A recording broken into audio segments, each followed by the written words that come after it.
tasawuf berlebihan akan membawa kemunduran dalam peradaban gitu ya. Nah ini kayaknya ada berbau kritik gitu loh ya, yang tentangan pada umumnya gitu lah ya. Tapi kalau dari dipandang dari segi ilmu disiplin yang lain seperti filsafat lah, matematika, ilmu pengetahuan sains dan teknologi dan semacamnya, ya memang bertentangan memang. Assalamualaikum warahmatullahi wabarakatuh. Saya menemukan makalah begini ya, tasawuf berlebihan akan membawa kemunduran dalam peradaban gitu ya.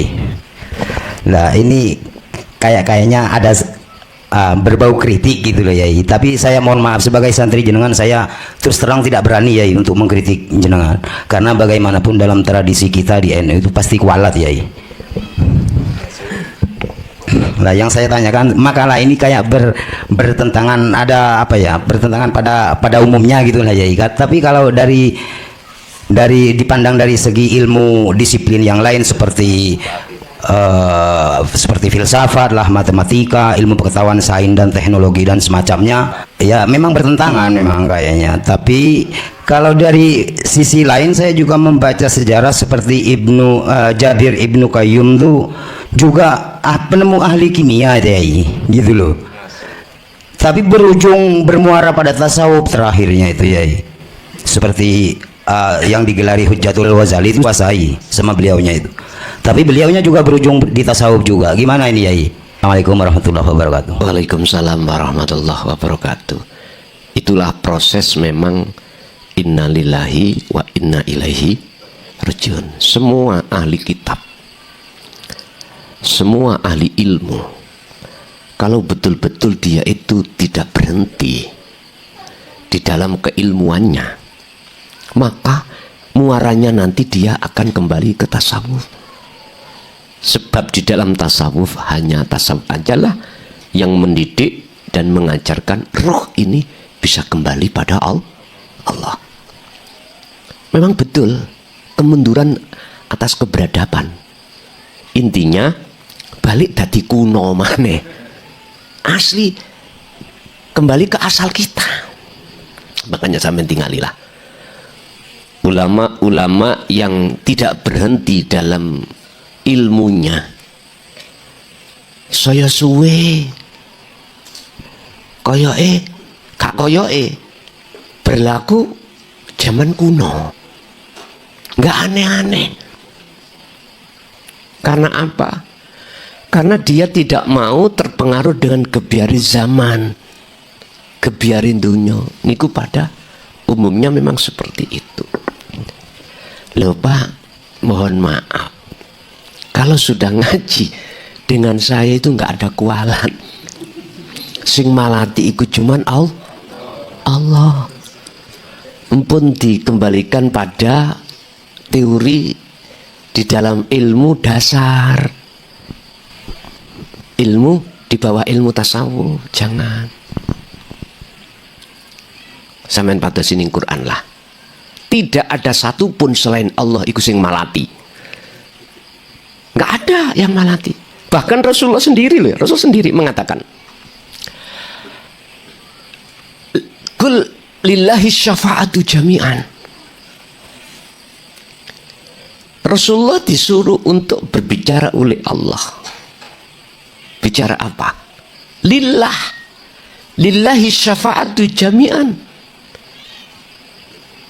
Yang namanya syafaat, bisa memberikan pertolongan, itu milik Allah semuanya, bukan milik makhluk. Ngoten. Ini Rasulullah yang mengatakan ya. Bahasa sederhana nih gini. Rasulullah memberikan syafaat itu seakan-akan aslinya Allah. Rasulullah seperti malati itu seakan-akan, tapi sejati ini iku Allah. Iku tasawuf itu di situ. Kembali ke aslinya. Makanya jenengan kalau menyembah pada Tuhan yang asli, ojo sing palsu. Mana keaslian Allah? Ahad itu. Tapi taruhane kita bisa sampai ke akad harus meniadakan yang bukan asli-asli itu. Dengar ya.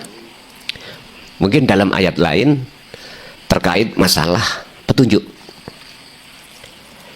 Innaka la tahdi man ahbabta walakinallaha yahdi may yasha. Sesungguhnya Muhammad, bukan kamu bisa memberikan petunjuk terhadap orang lain sekalipun itu orang dekatmu. Nah, terus siapa yang kasih petunjuk asli nih? Walakinallaha yahdi may yasha. Akan tetapi sebetulnya yang memberikan petunjuk hanyalah Allah. Lah Allah di mana? Lah, nek Allah sing malati saya setuju. Kalau klason sing malati saya lo sama dengan jenengan. Ora iso malakum dzarraw wala naf'an. Makhluk itu tidak bisa memberikan manfaat pada makhluk yang lain ataupun mendatangkan mudarat pada yang lain.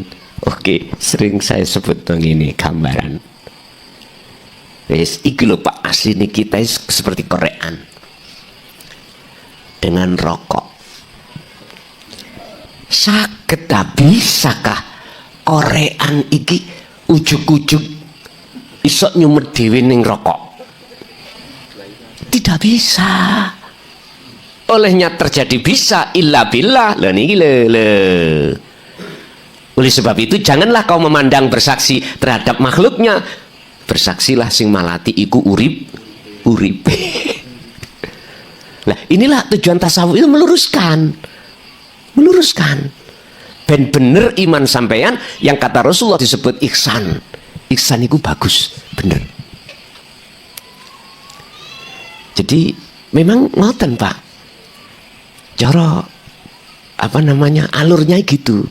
Para ahli ilmu itu kalau tidak berhenti dengan ilmunya ada di tasawuf. Karena di dalam tasawuf itulah satu-satunya untuk meniadakan seluruh selain Allah. Itulah tujuan qul huwallahu ahad itu di situ. Tapi kalau kita sebagai ahli ilmu mandek dengan ilmunya, mandek ya Pak ya, berhenti nih lo mandek, akhirnya kita akan terbuai dengan karomahnya ilmu. Nggih ngapunten, kita akan terbuai dengan banyaknya pengikut. Akhirnya kita punya status kehormatan.